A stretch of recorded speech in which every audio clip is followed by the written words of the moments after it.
여러분은 자유롭게 살고 계신가요? 아침에 일어나 커피를 마시고 창문을 열고 좋아하는 옷을 입는 그 모든 순간들이 정말 여러분의 선택인가요? 오늘 들려드릴 이야기는 70년을 살아온 한 여성의 탈출기입니다. 그녀의 이름은 윤정희. 평생 교사로 살며 수백 명의 아이들에게 자유롭게 생각하라고 가르쳤던 그녀가 정작 자신의 삶에서는 숨조차 제대로 쉴 수 없게 되었습니다. 이 이야기는 누군가의 며느리로, 누군가의 어머니로 살아가며 자신을 잃어버린 모든 이들을 위한 이야기입니다. 그리고 자유를 되찾기 위한 한 여성의 용기에 관한 이야기입니다. 모든 것은 그날 밤 달빛이 유난히 밝았던 그날 밤에 시작되었습니다. 윤정희 선생님 70살.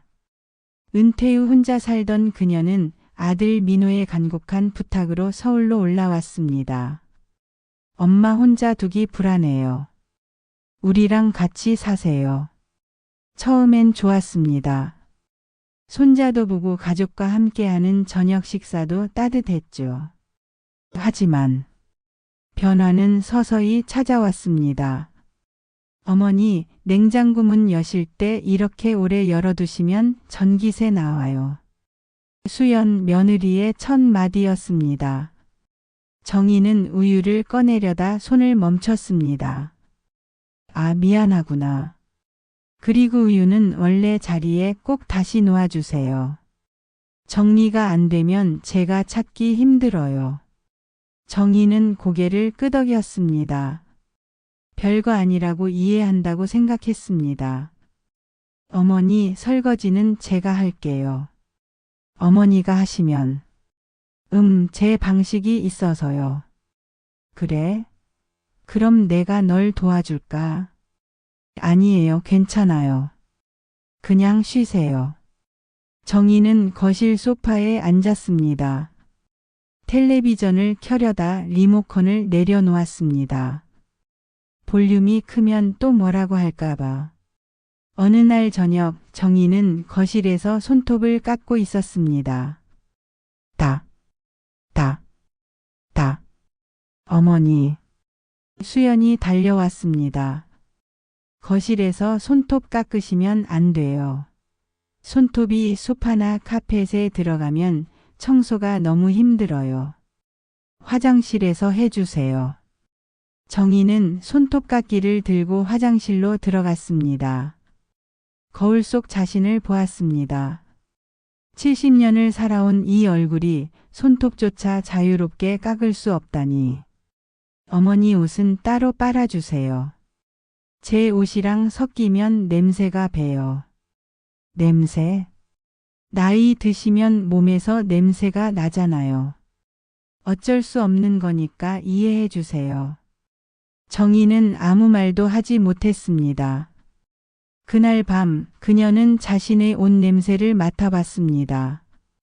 햇빛과 세제 냄새만 날 뿐이었습니다. 하루하루가 지나며 정희는 자신이 점점 작아지는 걸 느꼈습니다. 냉장고 문 여는 것도 조심스럽고 화장실 가는 것도.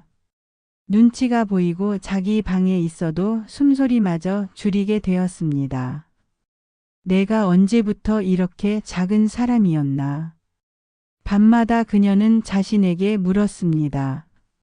교단에 섰을 때 학생들 앞에서 당당하게 말하던 그 목소리는 어디로 간 걸까요? 늦은 남편과 함께 웃으며 산행을 다니던 그 여자는 어디로 간 걸까요? 민호야. 내 엄마. 엄마가.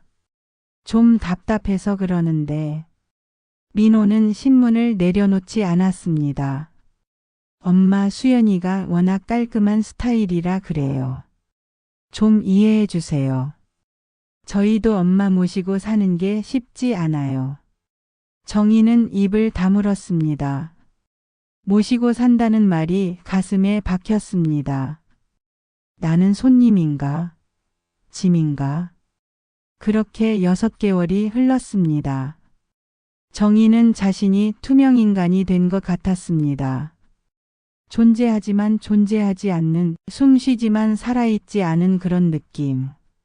그러던 어느 날 그녀는 오래된 친구로부터 전화를 받았습니다. 정희야, 나야. 혜린이. 혜린. 교사 시절 같은 학교에서 근무했던 동료이자 평생 친구. 은퇴 후 시골로 내려가 작은 농장을 운영하고 있다는 소식을 들었지만 바쁜 일상에 연락을 못하고 지냈습니다. 혜린아. 정희의 목소리가 떨렸습니다. 너 왜 그래? 무슨 일 있어? 아니, 아무것도. 정희야, 우린 50년 친군데 거짓말하지 마. 목소리 들으면 다 알아. 정희는 울음을 참았습니다. 혜린아, 나. 숨이 막혀. 전화 너머로 잠시 침묵이 흘렀습니다. 정희야, 나한테 와. 여기 농장에. 뭐? 여기 공기 좋고 사람 없고 닭이랑 개랑 고양이만 있어. 아무도 너한테 뭐라 안 해. 와. 그날 밤 정희는 잠을 이루지 못했습니다. 갈 수 있을까? 아니, 가도 될까? 아들과 며느리 생각이 났습니다. 분명 걱정할 겁니다. 하지만 동시에 이런 생각도 들었습니다. 그들은 정말 나를 걱정하는 걸까 아니면 불편해하는 걸까? 정희는 서랍을 열었습니다. 오래된 앨범이 나왔습니다. 교사 시절 수학여행 사진, 남편과 함께 등산한 사진, 혼자 제주도 여행 갔을 때 찍은 사진. 그때의 내 얼굴은 왜 이렇게 밝았을까? 다음 날 아침 사건이 터졌습니다. 정희가 커피를 마시다 실수로 컵을 떨어뜨렸습니다. 짝. 아이고. 수연이 달려왔습니다. 어머니, 이 컵 비싼 건데요. 어떻게 이렇게 조심성이 없으세요? 미안해. 손이 미끄러워서. 맨날 미안하다고만 하시면 뭐해요. 조심하셔야죠. 그 순간 정희의 뭔가가 끊어졌습니다. 수연아. 네? 내가 짐이구나. 네? 무슨 말씀을. 괜찮아. 나도 이제 알겠어. 정희는 자리에서 일어났습니다. 그날 오후 정희는 가방을 쌌습니다. 옷 몇 벌 낡은 앨범, 남편이 선물했던 스카프, 그리고 오래된 일기장. 많은 건 필요 없었습니다. 필요한 건 오직 하나, 자유뿐이었으니까. 민호와 수연은 저녁 때까지 집에 없었습니다. 정희는 식탁에 메모를 남겼습니다. 며칠 친구네 다녀올게. 걱정 마. 마이너스 엄마. 짧은 메모였지만 그 안에는 70년의 삶이 담겨 있었습니다. 그리고 그녀는 문을 나섰습니다. 뒤돌아보지 않았습니다. 뒤돌아보면 주저할 것 같아서. 서울역은 사람들로 붐볐습니다. 하지만 정희에게는 모든 게 새롭게 보였습니다. 수십 년 만에 혼자 기차를 타는 거였으니까. 해남행 KTX 한 장이요. 네, 43,000원입니다. 티켓을 받아드는 순간 손이 떨렸습니다. 두려움이 아니었습니다. 설렘이었습니다. 나 진짜 가는 거구나. 나 진짜 탈출하는 거구나. 기차는 밤 8시에 출발했습니다. 창밖으로 서울의 불빛이 멀어졌습니다. 아파트, 빌딩, 네온사인. 모든 것이 점점 작아졌습니다. 정희는 창가에 머리를 기대고 밖을 바라봤습니다. 달이 떠 있었습니다. 보름달보다 조금 이전 14번째 달. 달빛이 기차 유리를 타고 들어와 그녀의 얼굴을 비췄습니다. 이상한 일이었습니다. 달빛 아래 앉아 있자니 어깨가 가벼워지는 것 같았습니다. 6개월간 짊어지고 있던 무게 눈치, 미안함, 자책감이 조금씩 내려가는 느낌. 정희는 가방에서 일기장을 꺼냈습니다. 마지막으로 쓴 게 언제였을까? 페이지를 넘기자 2년 전 날짜가 나왔습니다. 오늘 민호가 전화했다. 같이 살자고. 나는 괜찮다고 했는데 계속 걱정한다. 아들이 원하니 가볼까? 2년 전 그때는 선택이었습니다. 지금은 탈출입니다. 맞은편 좌석에 젊은 여성이 앉아 있었습니다. 20대 후반쯤으로 보였습니다. 그녀도 창밖을 보고 있었는데 눈가가 붉었습니다. 괜찮으세요? 정희가 조심스럽게 물었습니다. 여성이 고개를 돌렸습니다. 아, 네, 괜찮아요. 울었어요. 여성이 미소 지었습니다. 씁쓸한 미소였습니다. 회사 그만뒀어요. 더 이상 못 버티겠더라고요. 그랬구나.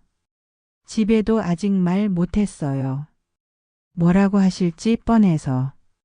나약하다고 요즘 애들은 끈기가 없다고. 정희는 고개를 끄덕였습니다. 알아.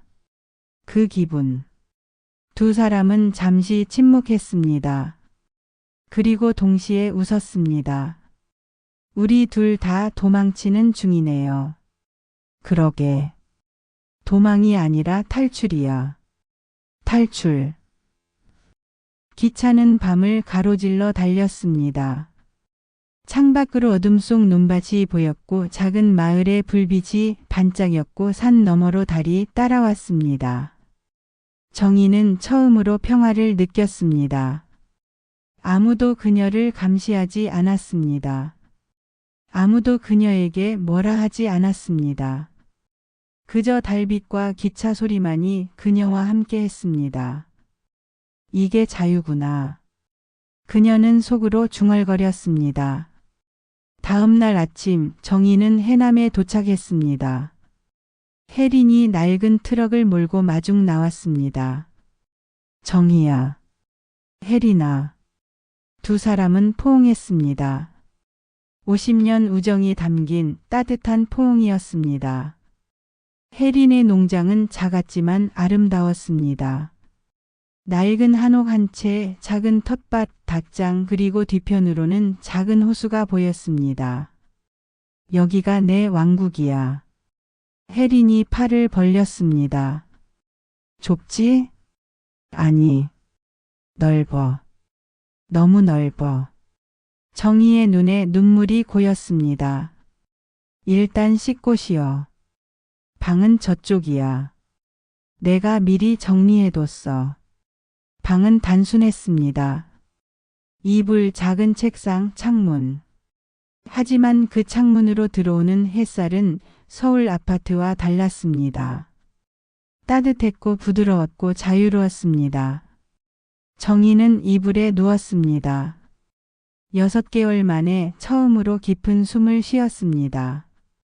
다음 날부터 정희는 혜린을 도왔습니다. 상추 따는 거 어렵지 않아. 이렇게 잡고 살짝 비틀면 돼. 정희는 조심스럽게 상추를 땄습니다. 신기했습니다. 흙에서 채소가 자라고 그걸 직접 따서 먹는다는 게. 혜린아, 이거 내가 먹어도 돼? 당연하지. 내 텃밭이기도 하니까. 네. 텃밭? 응. 이제 우리 텃밭. 반반. 정희는 상추를 보며 미소 지었습니다. 내 것. 내 선택. 내 자유. 닭들한테 밥 줘야 돼. 이 바구니에 모이 담아서 뿌려줘. 정희는 처음에 조심스러웠습니다. 닭이 무서웠거든요. 하지만 모이를 뿌리자 닭들이 달려왔고 그 모습이 귀여웠습니다. 코코야, 코코. 너도 먹어. 정희는 닭 이름을 불렀습니다. 언제 닭 이름을 부를 줄 알았겠습니까? 하지만 지금 이 순간이 좋았습니다. 며칠이 흘렀습니다. 정희는 아침에 일어나 텃밭을 돌보고 닭에게 먹이를 주고 혜린과 함께 점심을 먹고 후에는 호수가에 앉아 책을 읽었습니다. 단순한 일상이었습니다. 하지만 그 단순함 속에 자유가 있었습니다. 아무도 그녀를 지적하지 않았습니다. 아무도 그녀에게 눈치를 주지 않았습니다. 그녀는 그저 존재했습니다. 있는 그대로의 자신으로. 어느 날 밤 두 사람은 마루에 앉아 막걸리를 마셨습니다. 혜린아 고마워. 뭐가? 나 받아줘서. 당연한 거 하는데 뭘. 우린 친구잖아. 나 서울에서 진짜 힘들었어. 숨도 제대로 못 쉬겠더라. 혜린이 정희의 손을 잡았습니다. 정희야, 넌 70년을 살았어. 누구 눈치 볼 나이 아니야. 이제 내가 원하는 대로 살아도 돼. 그래도 되는 걸까? 당연하지. 너의 삶인데. 정희는 하늘을 올려다봤습니다. 별이 쏟아질 것 같았습니다. 일주일이 지났습니다. 민호에게서 전화가 왔습니다. 엄마 어디야? 걱정했잖아. 혜린이네 농장이야. 왜 갑자기 거기 간 거야? 연락이라도 해야지.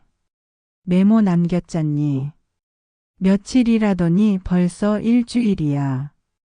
언제 올 건데? 정희는 잠시 침묵했습니다. 민호야. 응? 나 안 갈래. 뭐? 서울로 안 갈래. 나 여기 있을래. 이틀 후 민호와 수연이 찾아왔습니다. 트럭에서 내린 민호의 얼굴은 굳어 있었습니다. 엄마, 왔구나. 도대체 무슨 짓이야? 갑자기 안 온다니? 짓이 아니야. 내 선택이야. 수연이 나섰습니다. 어머니, 저희가 뭘 잘못했나요? 불편하신 게 있으면 말씀하세요. 정희는 천천히 고개를 저었습니다. 아니야. 너희 잘못이 아니야. 그럼 뭔데요? 왜 갑자기 이러시는 거예요? 정희는 깊게 숨을 들이마셨습니다. 수연아, 민호야. 들어봐. 나는 70년을 살았어. 젊었을 때는 교사로 살았고 결혼해서는 아내로, 엄마로 살았고 남편 보낸 후에는 혼자서도 잘 살았어. 그런데 서울에서 살면서 나는 아무것도 아니었어. 손님도 아니고 엄마도 아니고 그냥 짐. 내 숨소리도 내 발소리도 내 존재도 모두 조심스러워야 했어. 나는 더 이상 그렇게 살고 싶지 않아. 민호가 입을 열었습니다. 엄마, 우리가 그렇게 대했어. 너희는 의도하지 않았을 거야. 알아. 하지만 나는 숨이 막혔어. 수연이 고개를 숙였습니다. 어머니, 죄송해요. 저도 몰랐어요. 제가 너무 예민하게 군 것 같아요. 아니야. 넌 내 방식대로 산 거야. 그것도 맞는 거고. 다만 나랑은 안 맞았을 뿐이야. 민호가 말했습니다. 그럼 엄마는 여기서 계속 살 거야? 응. 혜린이랑 같이 살 거야. 여기서 내 마지막을 보내고 싶어. 혼자 계시면 위험하잖아. 혼자 아니야. 혜린이 있어. 그리고 나는 아직 건강해. 정희는 아들의 손을 잡았습니다. 민호야, 엄마도 살 권리가 있어. 내가 원하는 대로 살 권리. 민호와 수연은 결국 고개를 끄덕였습니다. 알았어요, 어머니. 대신 자주 연락해요. 그럴게. 주말에 한 번씩 올게요. 천천히 와도 돼. 나 어디 안 가. 민호가 엄마를 안았습니다. 엄마 미안해. 엄마 마음 몰랐어. 괜찮아. 이제 알았으니까. 수연도 다가와 정희의 손을 잡았습니다. 어머니 정말 죄송해요. 행복하세요. 너도 행복해라, 수연아. 차가 떠났습니다. 정희는 손을 흔들며 배웅했습니다. 그리고 자유로웠습니다. 그날 밤 정희는 호숫가에 앉았습니다. 달이 떠 있었습니다. 보름달이었습니다. 물에 비친 달이 흔들렸습니다. 혜린이 옆에 앉았습니다. 후회 안 해? 아니, 전혀. 앞으로 어떻게 살 거야? 정희는 미소 지었습니다. 모르겠어. 그냥 하루하루 살 거야. 텃밭 가꾸고 닭 돌보고 책 읽고 너랑 수다 떨고. 그게 다야? 응. 그게 다야. 그걸로 충분해. 두 사람은 달을 바라봤습니다. 그날 밤 정희는 2년 만에 일기를 썼습니다. 오늘 나는 자유를 선택했다. 70년을 살면서 가장 용기 있는 선택이었다. 누군가는 이기적이라고 할지 모른다. 누군가는 나약하다고 할지 모른다. 하지만 나는 안다. 이것이 내 삶이고 이것이 내 선택이고 이것이 내 자유라는 것을. 앞으로 얼마나 살지 모른다. 하지만 남은 시간만큼은 나답게 살고 싶다. 달빛 아래에서 흙 냄새를 맡으며 자유롭게. 다음 날 아침. 정희는 새소리에 눈을 떴습니다. 창문을 열자 시원한 바람이 들어왔습니다. 텃밭에서 혜린이 손을 흔들었습니다. 정희야. 상추 엄청 컸어. 와서 봐. 정희는 웃으며 신발을 신었습니다. 아무도 그녀를 재촉하지 않았습니다. 아무도 그녀에게 뭐라 하지 않았습니다. 그녀는 그저 자신의 속도로 걸어갔습니다. 자유롭게. 여러분, 자유란 무엇일까요? 돈이 많은 것? 시간이 많은 것? 권력이 있는 것? 아닙니다. 자유란 자신의 선택대로 살 수 있는 것입니다. 아침에 일어나 커피를 마실지 말지, 창문을 열지 말지, 어떤 옷을 입을지, 그 모든 작은 선택들이 오롯이 내 것일 때 우리는 자유로운 겁니다. 윤정희 선생님은 70년 만에 그 자유를 되찾았습니다. 늦었을까요? 아닙니다. 자유를 선택하는데 늦은 때란 없습니다. 지금 이 순간에도 누군가는 숨막히는 삶을 살고 있을지 모릅니다. 누군가의 며느리로, 누군가의 남편으로, 누군가의 직원으로, 누군가의 기대로. 만약 당신이 그렇다면 이 이야기가 작은 용기가 되기를 바랍니다. 탈출은 언제나 가능합니다. 달빛이 비추는 밤이면 언제나 여러분도 자유로울 수 있습니다. 선택하세요. 당신의 삶을, 당신의 자유를.